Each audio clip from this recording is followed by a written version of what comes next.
both the carts in the same track with a one peach stretchy on each, the little square pads, and a moon box. You don't have to use the moon box, but I find that if you have your hands on the wood, sometimes you're a little bit too tight and jammed up. So I love this as an extra option to give a little bit more space. To start, you're gonna bring both carts together. Kneel with a little bit of space in between the knees so that they're right underneath your sit bones. And I like to have a little bit more shin on the cart so that I can push down. See where the cart naturally wants to settle. Mine's a little bit off center from that bolt, so I'm gonna line up my moon box, place the hands on the outside, find your neutral spine. Take 2 scap glides here, let the shoulder blades come in, and then lower and widen. One more so we know where their home set low and wide place is. Inhale, open the legs, exhale, close. Keeping the neutral spine. We add the angry cat. Inhale, open. Exhale, angry cat. Curl the tail, nose towards the knees. Inhale, back to neutral. Exhale, cat.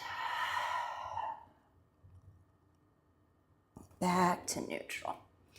One more, get all those joint spaces to open up.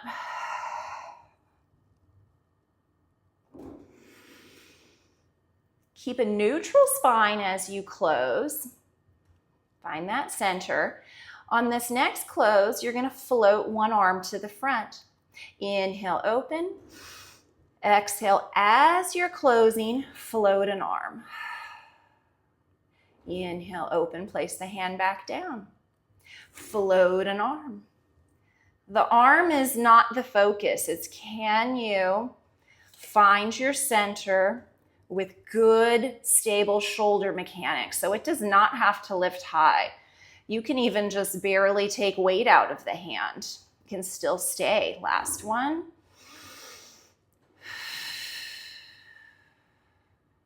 Go back to the middle. We take this into our hip hinge. Gently shift back, take the weight out of the hands. Make sure you're sticking the tail feathers out so you're not curling the back. Come up to tall kneeling, hips open all the way. Exhale, float back down and shift back forward. Keeping the carts together the whole time. Sit bones widen, stick the tail feathers out. Up to tall kneeling, sit bones get closer together. Back and return. Stay up on this next one. Tail feathers out, wide sit bones, narrow sit bones.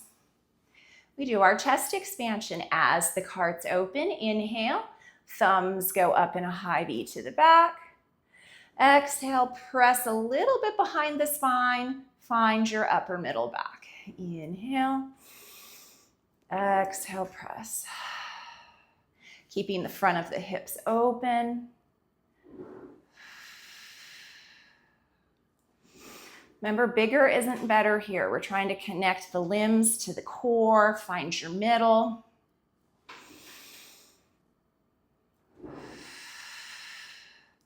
Go into your hug a tree shape. As you open the legs, turn your heart space towards the ladder, but keep your hips facing the front.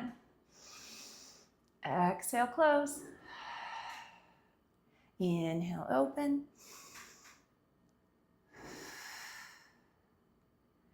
And if you're really moving from your spine and not your arms, it's a very small thoracic rotation. If you'd like to take it a step farther, take the arms over the top as you close, like you're passing a big beach ball up and over to your friends on the other side. Nice and easy.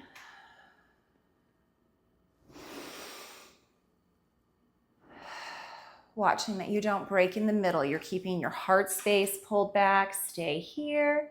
Easy shift back. Gently put the toes on the floor, shift all the way back, allow the carts to release. This opposite arm leg reach is a really beautiful way to challenge limb to core connection. Can you find your middle with ease and demonstrate excellence in shoulder mechanics?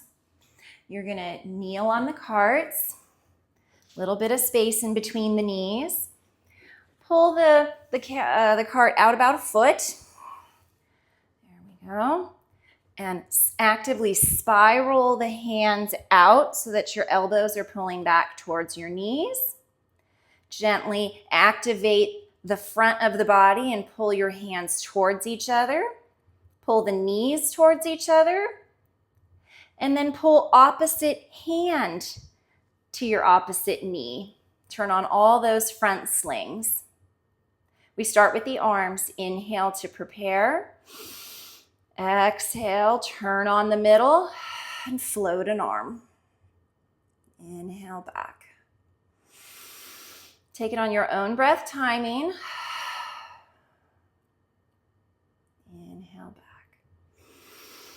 Again, this exercise is not about what's moving. It's can you stand in to your stability? Can you grow roots? Can you connect your underarm to your inner thighs? Can you find your middle without adding neck tension? If you'd like to take it a step further, you try the leg. Gently find the floor, slide the leg long, then gently lift a smidge. You don't want to change the shape of your lower back. Find the floor again, easy, come back in. Find the floor, reach, baby lift without changing your lower back shape, and come in. If you'd like to take it up a notch, you can add the opposite arm and leg. Exhale, baby lift. Remember, only do what you can do with a good form. So I'm not even reaching that arm forward. I'm just doing the tiniest little hand float here. There's no point in doing these things with bad form. You just stress the nervous system out, it shuts down. We want to build trust with the nervous system and demonstrate stability brings mobility.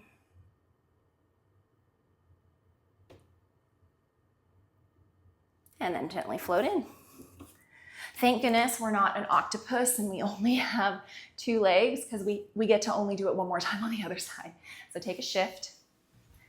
An octopus would be here all day. Gently kneel.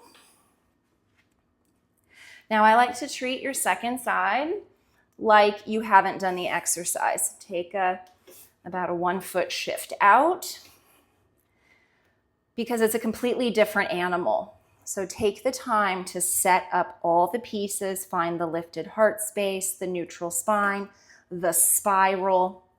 Inhale to prepare. Exhale, lift. The hands are reaching towards each other. The knees are reaching towards each other. You can gently push your shins down a little bit.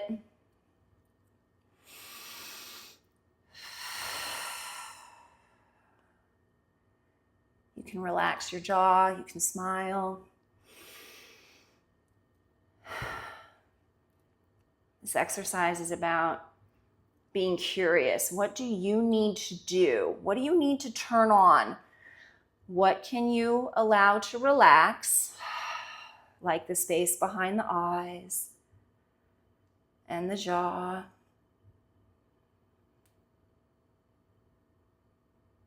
What can be easeful? Where do the connections need to come from?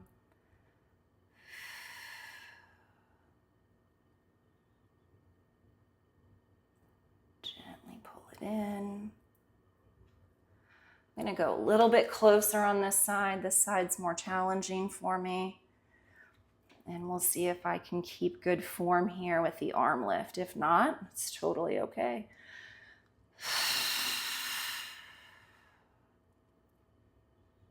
And I'm not going to lift the arm. I'm going to just take the tiniest bit of weight out of it. It's barely moving.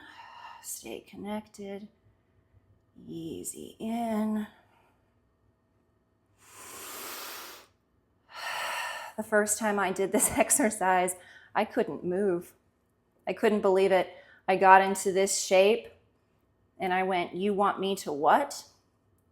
You want me to lift what? And slowly, by building trust with good form, a few months later, we don't do this exercise all the time. Boom, went into the exercise and I was like, oh man, this didn't go so well last time. That's okay, we're gonna hold judgment-free space. Went out and went, oh, did anybody see that? I had a pop champagne moment in the middle of class. So be curious with these. They're worth doing small and worth doing well, because then you make change that leaves the space with you.